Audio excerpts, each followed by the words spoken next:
నటుడు, నిర్మాత, దర్శకుడు నారాయణమూర్తి నిర్మోహమాటంగా ఉన్న విషయాన్ని కుండబద్దలు కొట్టినట్టుగా చెప్పగలిగేటటువంటి మనిషి, కమ్యూనిస్టు భావజాలం ఉన్నటువంటి మనిషి, సమాజంలో అందరూ బ్రతకాలి, అందరికీ సమాన అవకాశాలు కావాలి అని కోరుకునేటటువంటి వ్యక్తి.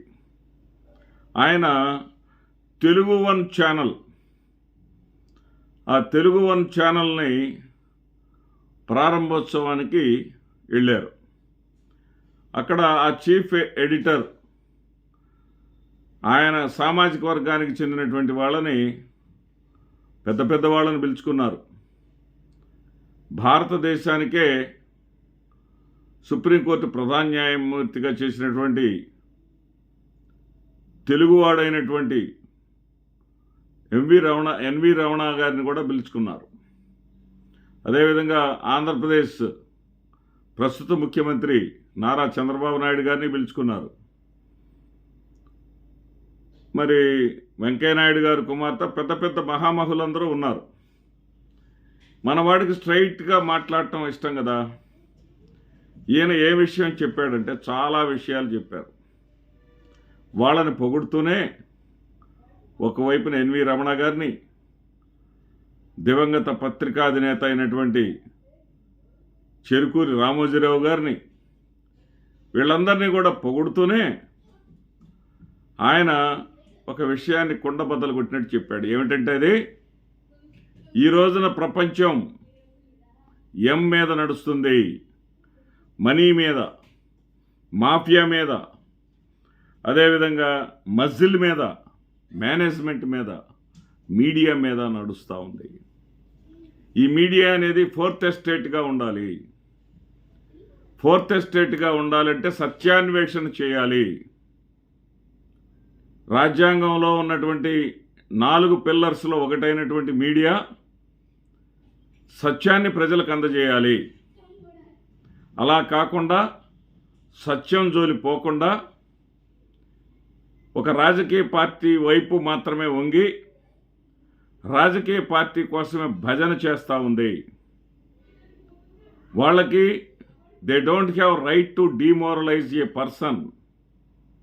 ఒక వ్యక్తి యొక్క వ్యక్తిత్వ హననాన్ని చేసేటటువంటి హక్కు జర్నలిస్టులుగా వాళ్ళకి లేదు. కానీ వాళ్ళు ఒక పార్టీకి కొమ్ము కాస్తూ, ఒక పార్టీ కోసమే పనిచేస్తూ, ఏదైతే ప్రజలు వాళ్ళ యొక్క నిర్ణయాన్ని వాళ్ళు తీసుకునే పరిస్థితి లేకుండా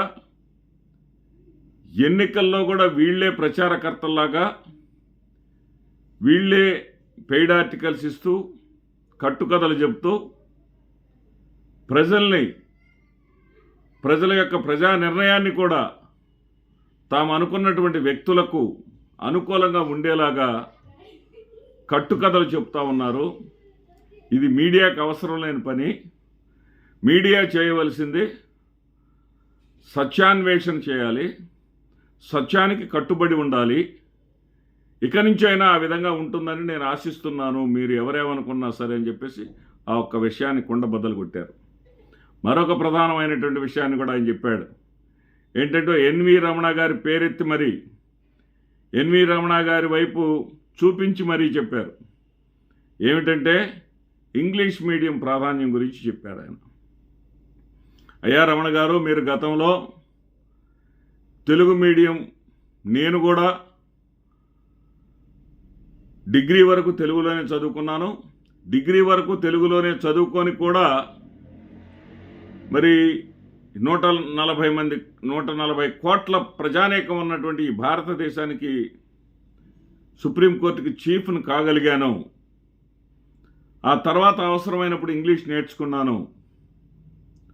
తెలుగు భాషకు అంత ప్రాధాన్యమేమి ఇవ్వాల్సినటువంటి, ఇంగ్లీష్ భాషకి అంత ప్రాధాన్యం ఇవ్వాల్సినటువంటి అవసరం లేదు.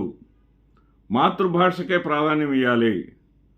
నేను డిగ్రీ వరకు కూడా మాతృభాష నేర్చుకొని కూడా తర్వాత ఇంగ్లీష్ నేర్చుకొని నేను గొప్పవాడిని కాగలిగాను అంటే దానిని రీకాల్ చేస్తూ ఆయన ఒకటే చెప్పాడు.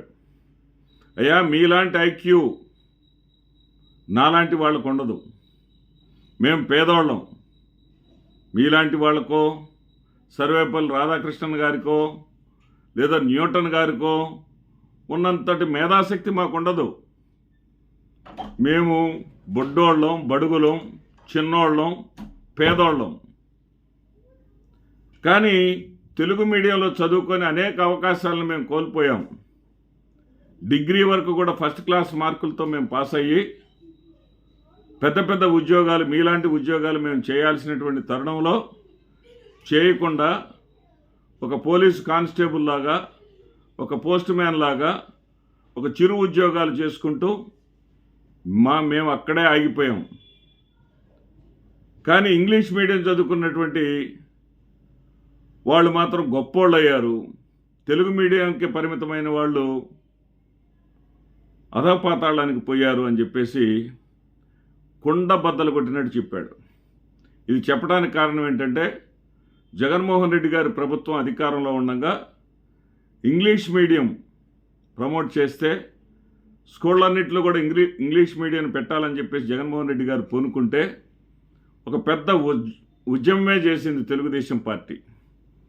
తెలుగుదేశం పార్టీ నేతల చేత కోర్టులో వేయించి ఆ నిర్ణయాన్ని సవాల్ చేయించారు. అదేవిధంగా వెంకయ్య నాయుడు గారు, చంద్రబాబు నాయుడు గారు, ఇదే ఎన్వి రమణ గారు మొత్తం కూడా మాతృభాష ప్రాధాన్యం గురించి ప్రసంగాల మీద ప్రసంగాలు చేశారు. ఈ చేసినటువంటి వాళ్ళందరికీ కూడా నేరుగా చురకలంటించాడు ఆయన.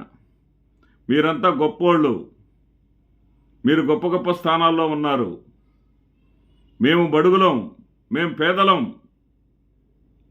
మాకు కూడా ఇంగ్లీష్ మీడియం వస్తేనే మీలాంటి పదవుల్లో మేము ఉండగలం, మమ్మల్ని ఆ పదవుల్లో ఉండనీయకుండా, మమ్మల్ని ఇంగ్లీష్ మీడియం చదువుకోనీయకుండా ఉండకండి.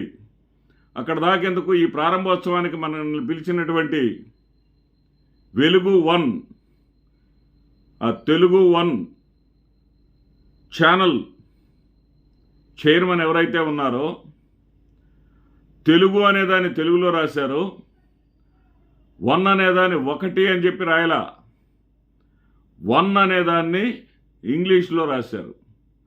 ఎందుకు రాశారు ఆయన ఇంగ్లీష్లో? ఈ రోజున ఇంగ్లీష్ నేర్చుకోవాల్సినటువంటి అవసరం ఉంది. గ్లోబలైజేషన్ అయిపోయింది. గ్లోబలైజేషన్ కాంపిటీషన్ తట్టుకోవాలంటే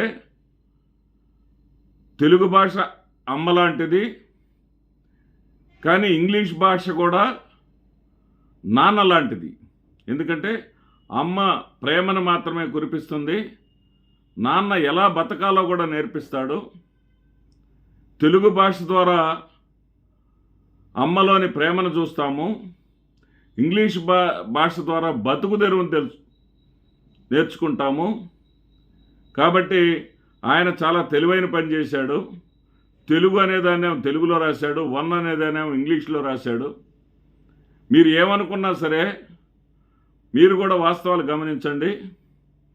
ఇంగ్లీష్ భాషని నేర్చుకునేటటువంటి అవకాశాలని పేద బడుగు బలహీన వర్గాల వాళ్ళకి అందజేయండి అని చెప్పేసి కొండ బద్దలు కొట్టినటువంటి నారాయణమూర్తికి ఒక్కసారి మనం అందరం కూడా జై జైలు పలుకుదాం.